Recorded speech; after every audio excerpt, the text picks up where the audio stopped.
I thought I knew what heartbreak felt like, until I watched the man I was supposed to marry in 24 hours take his last breath on a hospital gurney, killed by a drunk driver who fled the scene and thought he'd gotten away with murder. My name is Sarah, and 18 months ago I was living the fairy tale every girl dreams of in our small town of Cedar Falls, Iowa.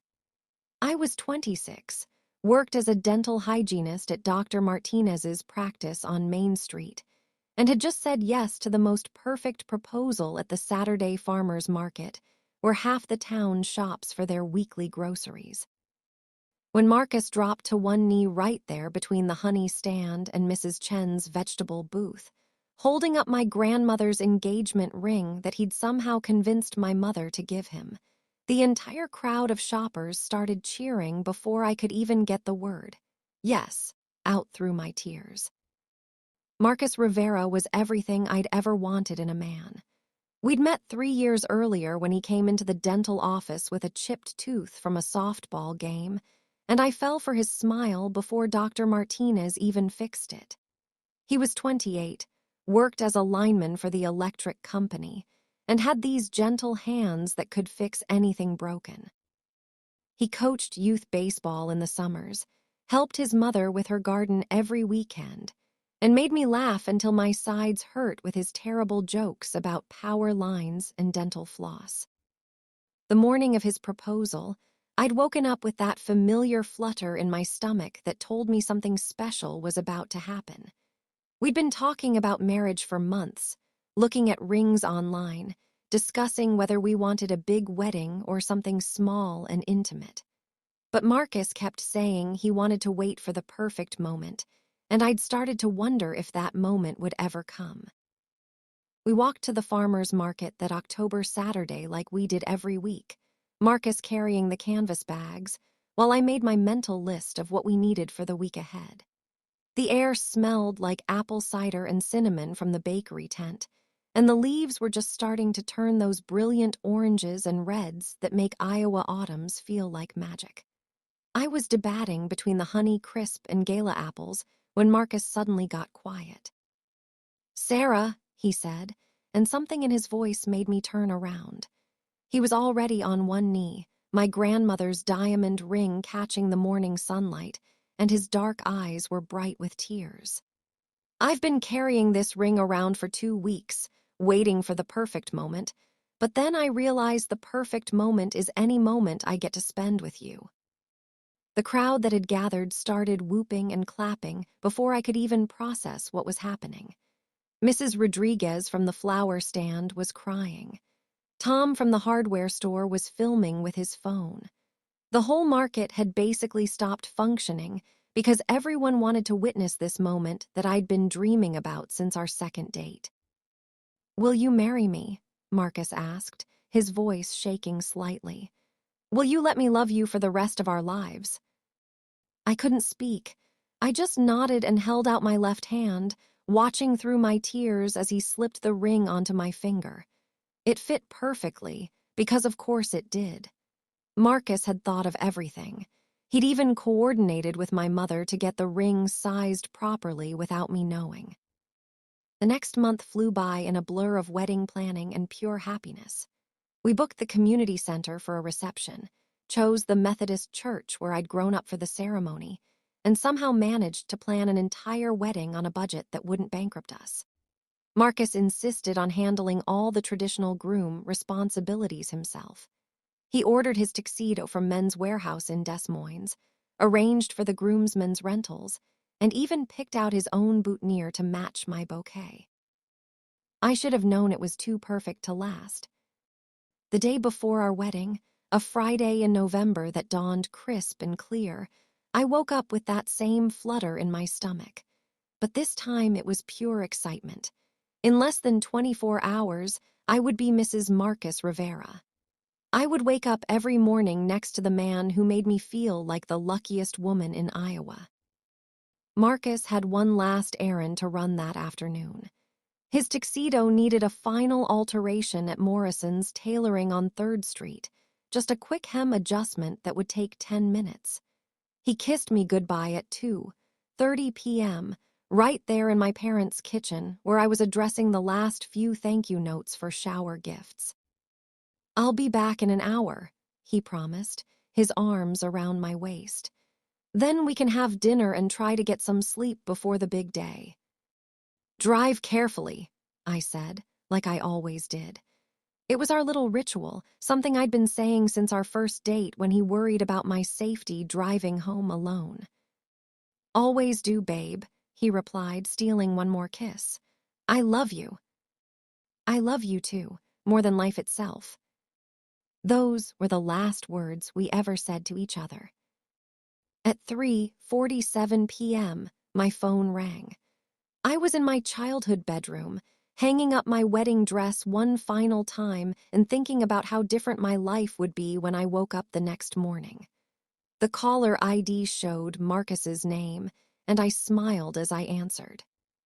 But it wasn't Marcus's voice on the other end. "Is this Sarah Thompson?" The voice was professional, careful. "This is Officer Bradley with the Cedar Falls Police Department.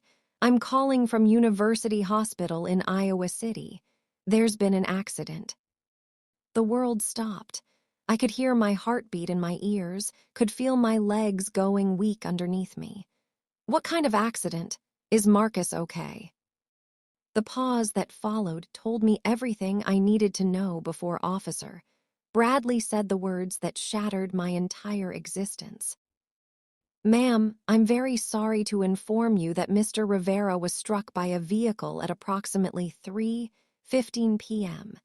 He was pronounced dead at the scene. We were able to access his phone to call his emergency contacts." I dropped the phone. I actually dropped it and watched it clatter across my hardwood floor while Officer Bradley's voice continued talking from the speaker, explaining about hit-and-run drivers and investigations and next of kin. But I couldn't process any of it because my brain had essentially shut down. Marcus was dead. 24 hours before our wedding, the man I loved more than my own life was dead. I don't remember much about what happened next. My mother found me on my bedroom floor maybe 20 minutes later, still in my pajamas, clutching my wedding dress and screaming. She called my father, who called his brother, who drove us to the hospital in Iowa City while I sat in the backseat making sounds I didn't know human beings could make. The hospital was chaos. Police officers, medical staff, insurance people, and what felt like half of Cedar Falls showing up to offer support that I couldn't accept because none of it would bring Marcus back. Someone handed me paperwork to sign. Someone else asked about funeral arrangements. Someone kept trying to get me to drink water or eat something, but I couldn't make my body do anything except shake. They let me see him one time. He looked like he was sleeping, except for the cuts and bruises that covered his face and arms. His beautiful hands were perfectly still. The hands that had proposed to me exactly 32 days earlier were never going to hold mine again. That's when I broke completely. I'm told I collapsed right there in the hospital room and had to be sedated. I'm told I was unconscious for 3 days, and when I finally woke up, I wasn't the same person anymore. The trauma had basically rewired my brain, and I spent the next 3 months in a psychiatric facility in Des Moines learning how to function again. Those 3 months are mostly a blur of medication adjustments and therapy sessions and family members taking turns visiting me with forced smiles and updates about the investigation into Marcus's death. The police had determined that he was struck by a large truck, probably a semi or a delivery vehicle, while crossing 3rd Street after leaving the tailor shop. The impact threw him nearly 15 feet. The driver never stopped, never called for help, just left my fiancé dying in the street and drove away. No witnesses, no license plate numbers, no arrests. When I was finally released from the psychiatric hospital, I moved back in with my parents and started outpatient therapy with Dr. Rebecca Walsh, a grief counselor who specialized in traumatic loss. She was kind and patient, and helped me understand that the breakdown I'd experienced was a normal response to an abnormal situation. She helped me learn coping strategies for the panic attacks and flashbacks. She helped me figure out how to exist in a world that no longer contained Marcus Rivera. But she couldn't help me with the rage. Because underneath all the grief and trauma and psychiatric medication, I was furious. Furious that some coward had killed the man I loved and then driven away like Marcus's life didn't matter. Furious that the police investigation had gone nowhere. Furious that whoever did this was walking around free while I was learning how to brush my teeth again without having a panic attack. After 2 months of outpatient therapy, I was functional enough to return to work part-time. Dr. Martinez had held my job for me, bless him, and my coworkers treated me with the careful kindness you reserve for someone who's been through hell and might break at any moment.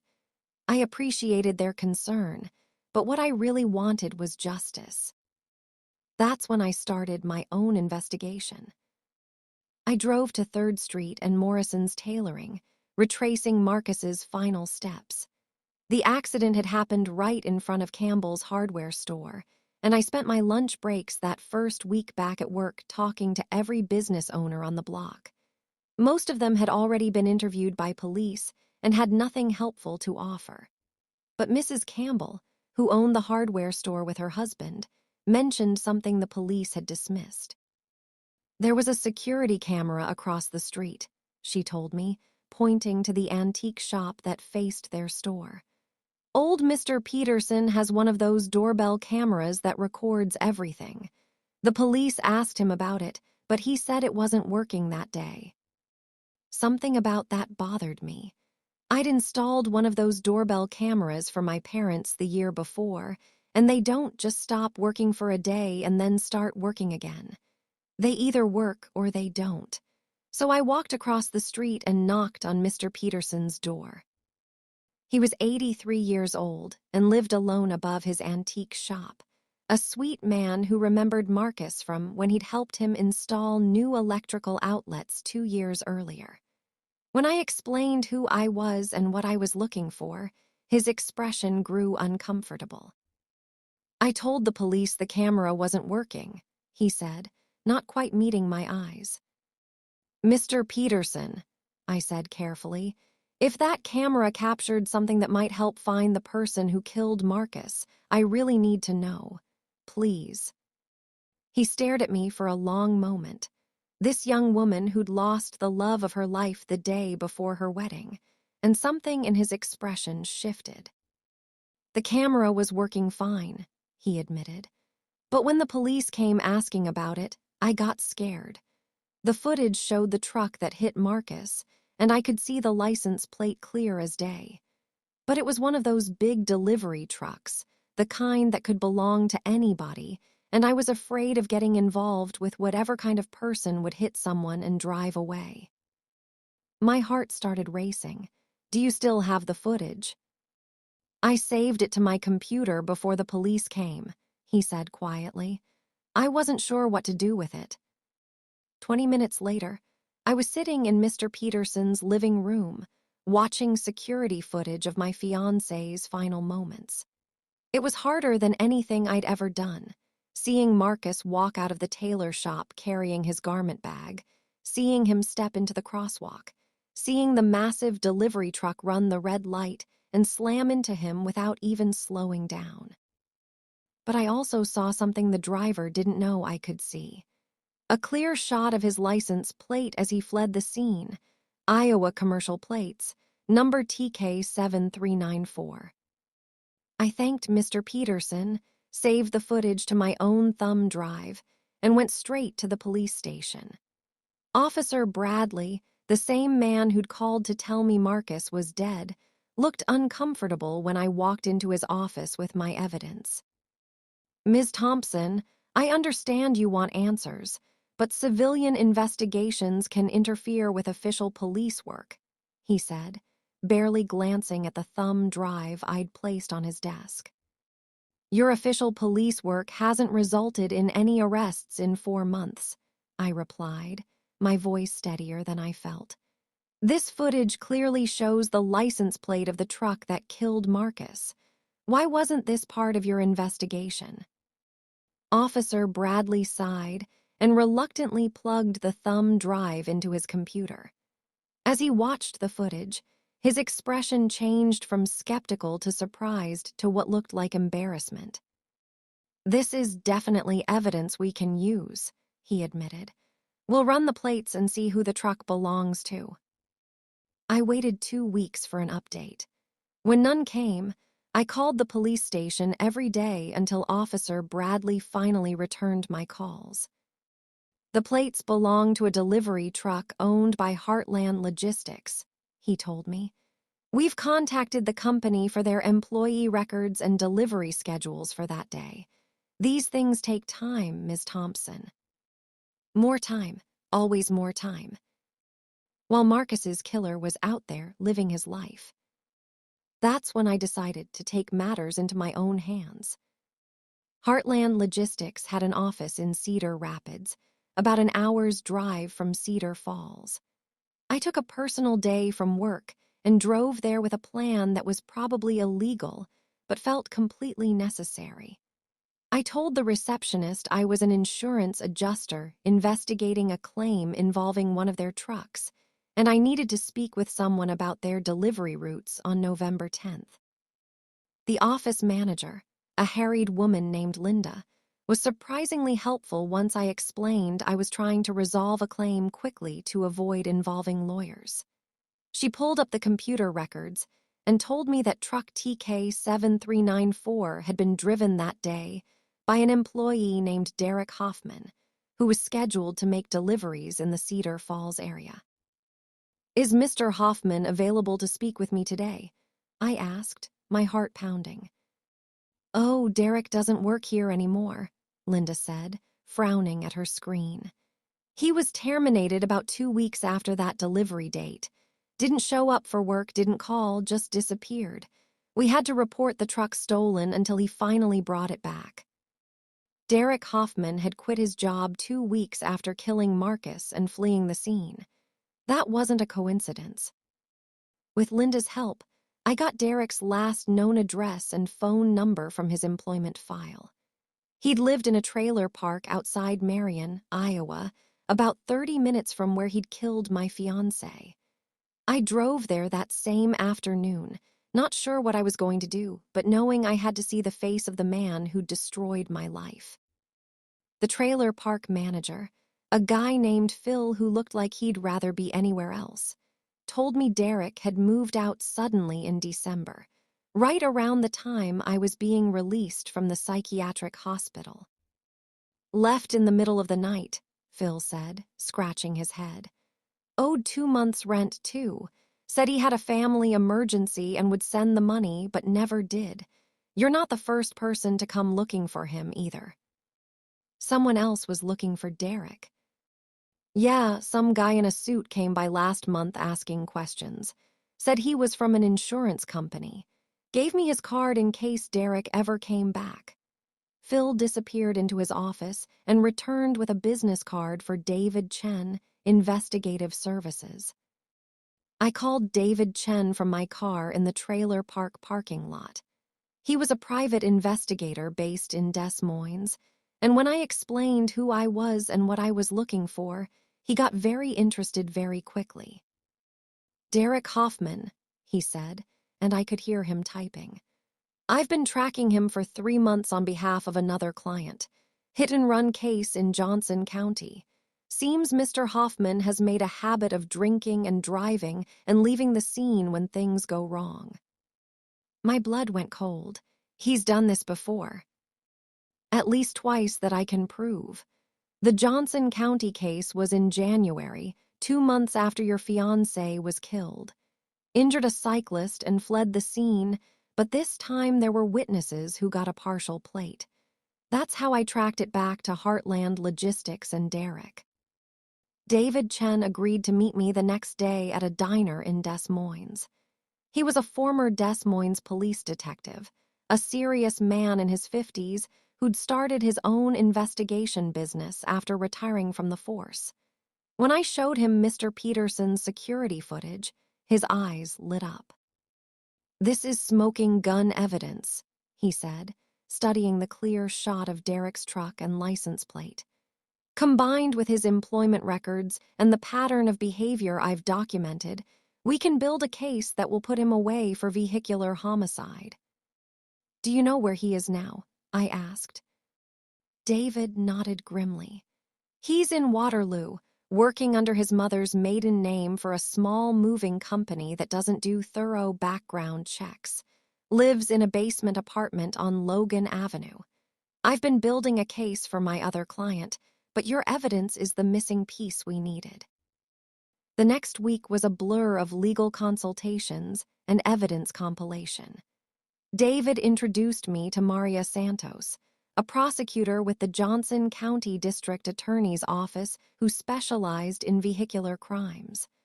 Maria took one look at our evidence and immediately issued a warrant for Derek Hoffman's arrest. They arrested him on a Thursday morning while he was loading a moving truck for his new employer. David called me at work to give me the news, and I had to excuse myself to cry in the supply closet for 20 minutes. After 6 months of grief and rage and feeling completely powerless, we'd finally gotten him. Derek Hoffman was 34 years old, a repeat DUI offender who'd been driving on a suspended license the day he killed Marcus.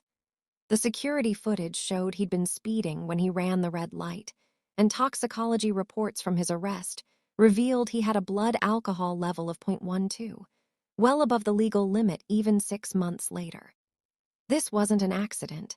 This was a drunk driver who'd killed an innocent man and then fled rather than face the consequences. The trial lasted 3 weeks. I sat in the front row every single day, watching the man who destroyed my life as the prosecution laid out the evidence of his guilt. Derek looked smaller than I'd expected, a thin man with thinning hair who couldn't meet my eyes when I gave my victim impact statement. "Marcus Rivera was supposed to be my husband," I told the court, my voice steady despite the tears streaming down my face. "He was supposed to be the father of my children, my partner for the rest of my life. Derek Hoffman didn't just kill Marcus that day. He killed the future we'd planned together, the family we'd dreamed of building, the life we'd worked so hard to create." The jury deliberated for 4 hours. Derek Hoffman was found guilty of vehicular homicide, leaving the scene of a fatal accident and driving under the influence. The judge sentenced him to 15 years in state prison with no possibility of parole for 7 years. As they led him away in handcuffs, Derek finally looked at me. For just a moment, I saw something that might have been remorse in his eyes, but it was too little, too late. Marcus was still dead. I was still alone. The wedding dress I'd never gotten to wear was still hanging in my parents' guest room closet, a beautiful reminder of dreams that would never come true. But Derek Hoffman was finally facing the consequences of his choices, and that felt like a kind of justice I hadn't thought was possible 6 months earlier. The hardest part of this entire nightmare wasn't losing Marcus, though that nearly destroyed me. The hardest part was learning that the world is full of people like Derek Hoffman, people who make selfish choices that destroy innocent lives and then try to escape the consequences. The hardest part was discovering that sometimes the system designed to protect us doesn't work unless we're willing to fight for it ourselves. I learned that grief can either paralyze you or motivate you, depending on how you choose to channel it. I learned that justice doesn't always come automatically. Sometimes you have to chase it down with security footage and private investigators and sheer stubborn determination. I learned that losing the love of your life doesn't have to mean losing yourself, even when it feels like that's exactly what's happening. Marcus would have been proud of how I fought for him. He would have been proud that I didn't give up when the police investigation stalled, that I found the courage to knock on doors and ask hard questions and demand answers. He would have been proud that Derek Hoffman is spending the next 15 years in prison instead of out there endangering more innocent people. Today marks exactly 18 months since Marcus proposed to me at the farmer's market. I still drive by that honey stand sometimes, still remember the way he looked kneeling in the morning sunlight with tears in his eyes. I still miss him every single day, still catch myself reaching for my phone to call him before remembering he's not there anymore. But I also know that I'm stronger than I thought I was. I know that love doesn't end when someone dies, it just changes form. My love for Marcus became the driving force that brought his killer to justice. It became the strength that helped me survive the darkest period of my life. It became the foundation for the new person I had to become after losing the old one. If you're facing a loss that feels impossible to survive, here are 3 things that saved my life. First, don't be afraid to do the investigation yourself if the official channels aren't working. Sometimes the most important evidence is hiding in plain sight. Second, find allies who believe in your cause and can help you navigate systems you don't understand. Third, remember that seeking justice isn't about revenge. It's about making sure the person who hurt you can't hurt anyone else. If this story gave you hope or helped you feel less alone in your own struggle for justice, please hit that like button and subscribe for more real-life stories about surviving the unthinkable.